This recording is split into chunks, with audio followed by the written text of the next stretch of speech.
મને થાય કે આ મીરાનંદ બધાને તો સાંભળ્યા છે કે લાજ રાખી,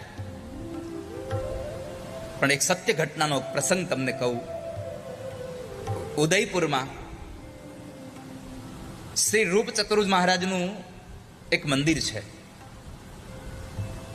જ્યાં શ્રી રૂપ ચતુર્ભુજ ભગવાન બિરાજે છે.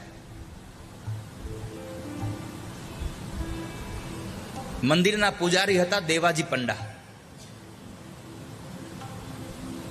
બહુ ભણેલા નહોતા, પણ ભગવાનની પૂજા અર્ચન વિધિ સાથે એ પરિપાઠ પૂર્વક બધી પૂજા કરાવે. એક દિવસ ઉદયપુરના નરેશ પરમાત્માના દર્શન કરવા આવે છે, અને અહીંયા આગળ દેવાજી પંડા ભગવાનનો શિંગાર ઉતારી અને પરમાત્માને શયન વિધિ કરાવે છે. ભગવાને જે દિવસના સમયે ગળામાં હાર પહેર્યો હતો, એ હાર કાઢી અને પોતાના માથા પર મૂક્યો. દેવાજી પંડાએ પોતાના માથા પર મૂકી દીધો.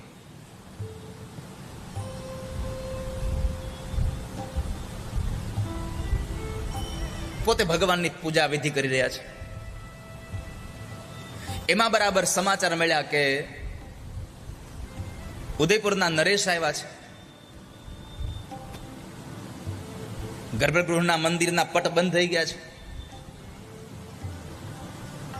અને એવો મંદિરની બહાર આવતા હતા. આમ બરાબર જ્યાં જોવે છે તો મહારાજ આવે, એકદમ દોડીને મંદિરમાં જતા રહ્યા. એ સમયે મહારાણા ત્યાં પહોંચી ગયા. દેવાજી ભરાઈ ગયા કે ઓચિંતા આ મહારાજ અહીંયા. હવે મહારાજ આવ્યા છે એટલે મંદિરમાંથી કંઈક ભગવાનની પ્રસાદી તો આપવી પડે. હવે એ દિવસે એક જ હાર પહેરાવેલો ભગવાનને, અને એ પોતે પોતાના માથા પર મૂકેલો.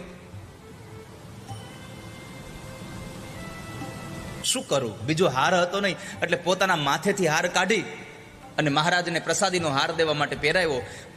જેવો ગળામાં હાર પહેરાવ્યો એટલે ઉદયપુરના એ મહારાજ એ નરેશના આંખની અંદર ચડ્યું કે આ હારની અંદર 2 સફેદ વાળ હતા.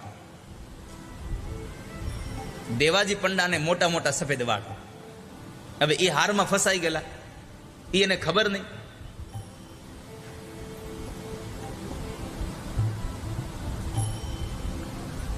એટલે જરા મર્મ સાથે, આને મહારાજને ક્રોધ તો આવેલો જ, પણ જરા કટાક્ષ સાથે કીધું, દેવાજી ભગવાનના વાળ સફેદ થઈ ગયા લાગે છે. આ એટલા ગભરાઈ ગયેલા હતા દેવાજી, ઉતાવળમાં